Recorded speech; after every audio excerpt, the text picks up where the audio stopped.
America का 2 दिन पहले कहना कि it is none of our business, उसके बाद secretary of state, vice president, US president सबसे पहले घोषणा करते हैं कि सीज फायर हो रहा है। उसके बाद पाकिस्तान और भारत भी सीज फायर का ऐलान करते हैं। ये जो मीडिएशन है, इसको क्या भारत सरकार ने एक्सेप्ट किया है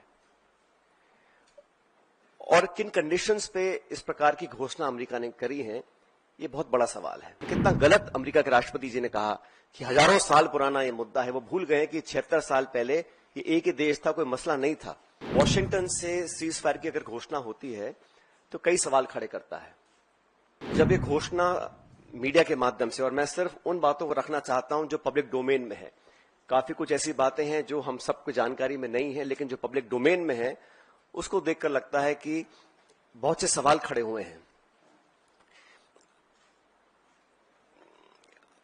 अमेरिका का 2 दिन पहले कहना कि it is none of our business, उसके बाद secretary of state, vice president, US president सबसे पहले घोषणा करते हैं कि सीज फायर हो रहा है। उसके बाद पाकिस्तान और भारत भी सीज फायर का ऐलान करते हैं। ये जो मीडिएशन है, इसको क्या भारत सरकार ने एक्सेप्ट किया है और किन कंडीशंस पे इस प्रकार की घोषणा अमेरिका ने करी है, ये बहुत बड़ा सवाल है। उसमें कश्मीर का जिक्र किया गया है। सेक्रेटरी स्टेट ने बोला है कि एक न्यूट्रल साइट पर कश्मीर के मुद्दे को, और कितना गलत अमेरिका के राष्ट्रपति जी ने कहा कि हजारों साल पुराना ये मुद्दा है। वो भूल गए कि 76 साल पहले ये एक ही देश था, कोई मसला नहीं था, लेकिन उन्होंने कश्मीर के मुद्दे को उठाया। और मुझे लगता है कि ये इंडिया पाकिस्तान को हाइफनेट करने की दोबारा कोशिश की गई है। आईएमएफ का बेल आउट करना, पहले भी बैक चैनल डिस्कशंस होते होंगे। डिप्लोमेसी का अपना एक रोल है दुनिया के हर कोने में, लेकिन इस प्रकार वॉशिंगटन से सीज फायर की अगर घोषणा होती है तो कई सवाल खड़े करता है। भारतीय थल सेना के पूर्व जनरल्स ने भी जो बातें बोली हैं, उस पर भी हमको ध्यान देना चाहिए।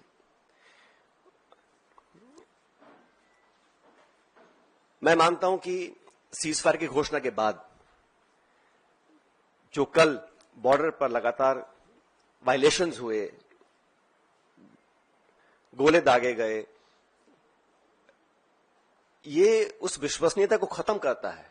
अगर सीज फायर हुआ है, अनाउंस हुआ है, दोनों पक्षों ने, डीजीएमओज ने बात कर सीज फायर की घोषणा करी है, उसके तुरंत बाद रात भर जो खबरें हमें देखने को मिली हैं, उसमें निरंतर वायलेशंस हुए हैं सीज फायर के। इसलिए मैं मानता हूं कि हम लोगों को एक ऑल पार्टी मीटिंग बुलानी चाहिए भारत सरकार को, और जो पिछली 2 मीटिंग्स में नहीं हुआ वो इस बार करना चाहिए।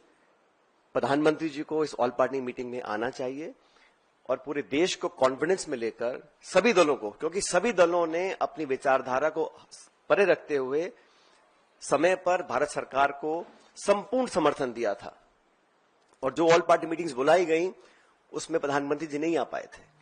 तो एक और ऑल पार्टी मीटिंग बुलानी चाहिए जिसमें वो सबको कॉन्फिडेंस मिले, सब पॉलिटिकल पार्टीज को और देश को कॉन्फिडेंस मिले कि सीज फायर हुआ है, किन शर्तों पर हुआ है, और अगर सीज फायर की घोषणा के तुरंत बाद रात भर पाकिस्तान गोलाबारी कर रहा है, सरहद पर मोटर फायर कर रहा है, तो उनकी विश्वसनीयता पर कब तक विश्वास किया जा सकता है, और क्या गारंटीज हैं कि भविष्य में इस प्रकार की घटना को अंजाम नहीं दिया जाएगा। क्योंकि पाकिस्तान की सेना, पाकिस्तान का पॉलिटिकल सेटअप इस देश से बहुत फर्क है। तो वहां पर क्या अश्योरेंसेस हैं, क्या गारंटीज हैं, और क्या विश्वसनीयता बची है कल की ढेर सारी वायलेशंस के बाद, ये एक बहुत बड़ा सवाल है।